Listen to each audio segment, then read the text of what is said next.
Hello guys. Okay, so sometimes ago we were in the house. I think it was Saturday evening or something, and then we didn't have light. We had light, and then the light went off. Okay, so Nepa took the light, and oh my god, so there we go again, generator and all that. But trusting God that very soon it's gonna be a problem in Nigeria. And then God, having to you have to go and change over. I walk down up and down, but it wasn't so much of a problem. We had fuel and also until I went to the one of the rooms. I went to the restroom there, and I saw that the next house, their security light was on. I mean, they had lights, and I couldn't hear the voice sound of any generator from that end. I'm like, what's going on? I went around. I was checking. I'm like, I just concluded, for whatever reason, that they had lights, we didn't have lights. So maybe the whole unit thing happened again because it happened some days before.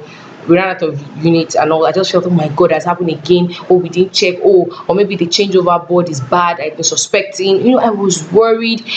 My sleep that night was, in fact, in fact, there was a particular day that I just finished cooking. Oh, okay, that was one day. I think it was the same day. And that day I was cooking. Yes, it was the same day. I've cooked all day, so I've packed. I had one pot left for me to pack. I was just upset. And I just went to bed. I'm like, you know what?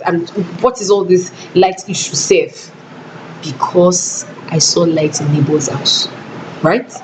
And then we woke up, there was light. And I'm like, oh my God.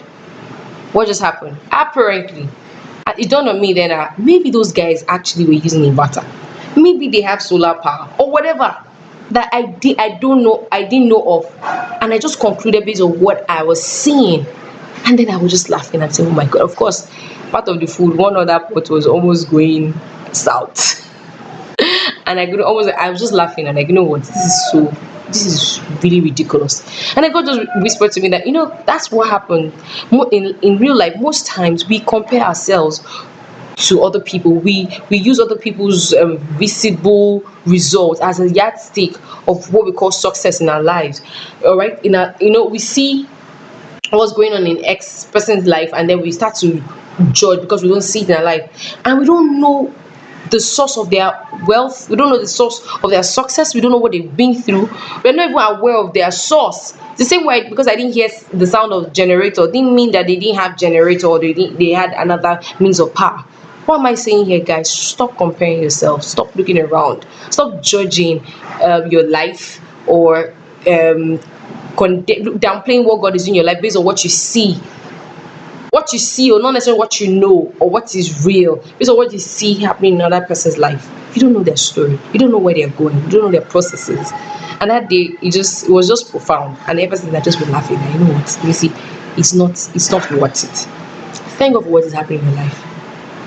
Because some things are not going right doesn't mean you have a problem, doesn't mean God has abandoned you, doesn't maybe it's just part of the process. Maybe something just went off at that point, or maybe those guys have light because they needed to have light, maybe because that is part of their own story and it's not part of yours. My summary of all this is that stop comparing yourself. Just think of what God is doing in your life and stop looking around.